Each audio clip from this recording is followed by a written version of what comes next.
Uh, 1,000 subscribers.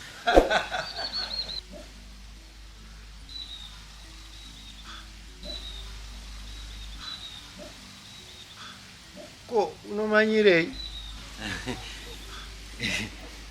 Tasvitsa 1,000 subscribers. Huh? Totamba. 1,000?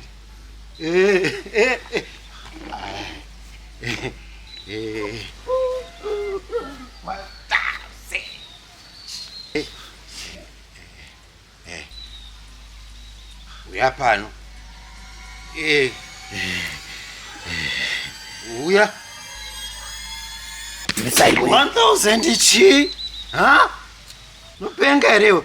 Ndonanyora mamwe mascript nemavlogs uko koko. Tudasvika 10,000.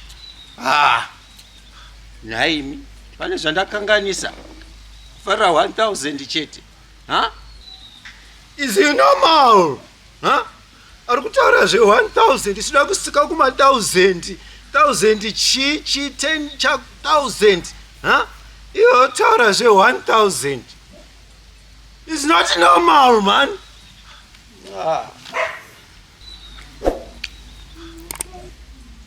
Kuti zvipere kuti ndisamuroweka. Mutochi-subscribe hatisvike kwaari kudai, otherwise ndicharamba ndichimurowa. It's not normal.